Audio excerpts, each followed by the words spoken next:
troublemakers, it's me, it's Cora. I'm sat here in my car waiting for my daughter Christine to get out of her jazz tap classes, and I thought I'd take a moment and just answer some of the love questions I've been getting from y'all recently. So I do have a couple hours. She has a long class today. Normally I'd go in and I'd wait for her inside the foyer with the other moms, but Christine, and I'm kind of proud of this because she is 10, but Christine started a petition to ask me not to enter the building during class. She got, I think, 60 signatures, which shows a fair bit of gumption, I'd say. So I'm trying to encourage her to be self-actualizing and follow the requests of the petition, especially as it was approved by administration. She did collect 60 signatures. That was their minimum. So I stay in my car during jazz tap. I don't shout notes anymore or give tips, which is fine. It's fine with me. Very proud of Christine that she had that initiative. I do feel like I have to work with her a little bit on tenderness, because when she presented me with the petition, I did cry, and she is 10. I thought that would sway her. It didn't. So I do think it is an obligation of people to have kindness in their hearts, and that's what I'm going to work on her with. But until then, I'm in the parking lot waiting for her to come out of Jazz Tap and go to Friendlies with me, and I'm answering your love questions. So let's get right into it.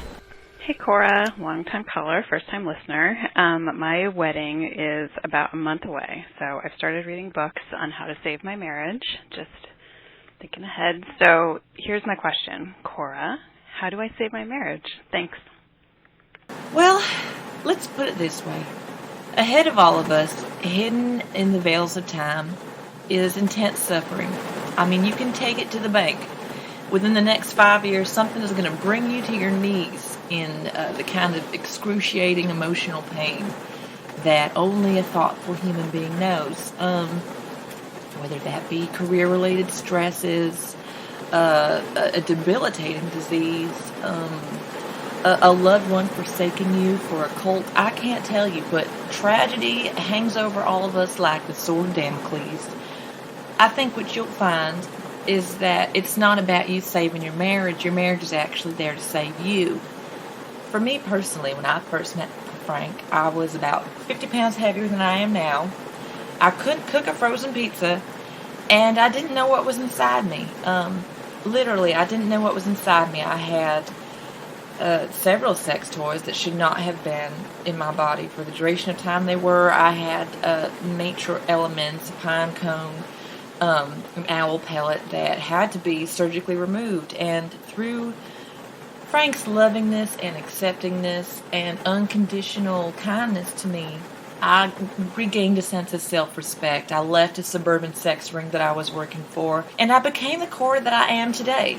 What I'm saying is, a marriage it's like one of those 80s movies where there's two hunky guys who have each other's backs, and they banter, and they call each other names once in a while, and they slap each other on the butt. But at the end of the day, when the big Russian man comes in the room, ready to drop that atom bomb of emotional insecurity in your New York, you have your buddy by your side who's like, not today, partner. Let's each use our complementary skills to bring down this ring of spies. So I hope that helps you in some sense.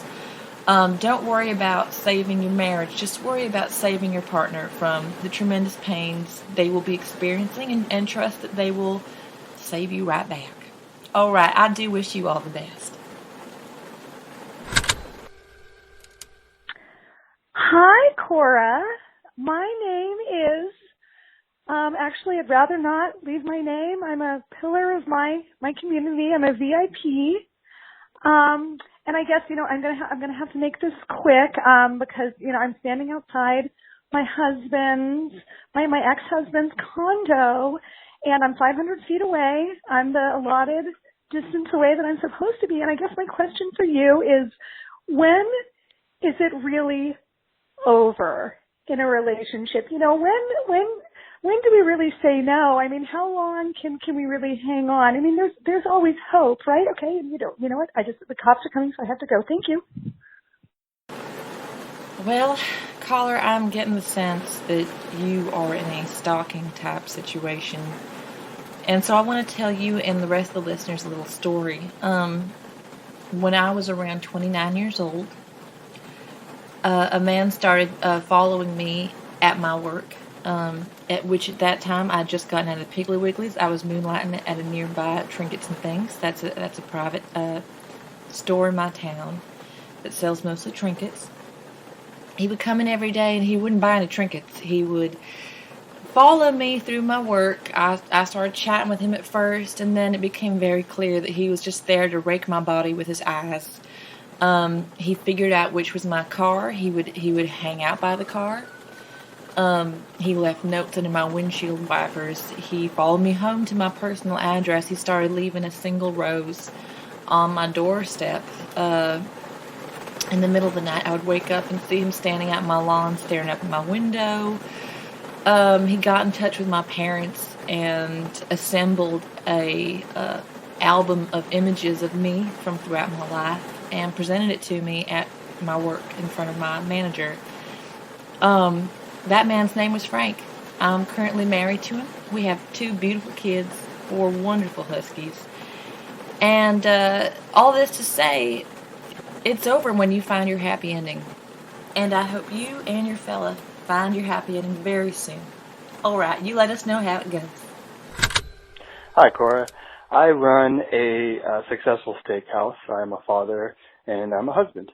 And recently, my daughter has become old enough to start dating. So my wife and I discussed it and agreed that it's okay that she dates. And the first boy she brings home is a headbanger. He rolls up on a motorcycle and has got a leather jacket, and I couldn't quite tell, but it looks like he usually has a bone in his nose, and maybe he took it out to me, but I don't approve of who she's dating, but I want to let her make her own mistakes. I just don't want her to have to live with that mistake, if you know what I mean. Can you please advise? Thanks a bunch. Oh my goodness, does this take me back? When I was in high school, I had some of the best sexual experiences of my life. I had a lot of friends. I was involved with a lot of gentlemen who had ATVs and bikes and motorbikes, and wow, I got a smile on my face right now just thinking about all those wonderful experiences. Your daughter's going to be A-okay. Just make sure that someone sits down with her and takes her through the realities of contraception. She's going to want some goat thistle milk.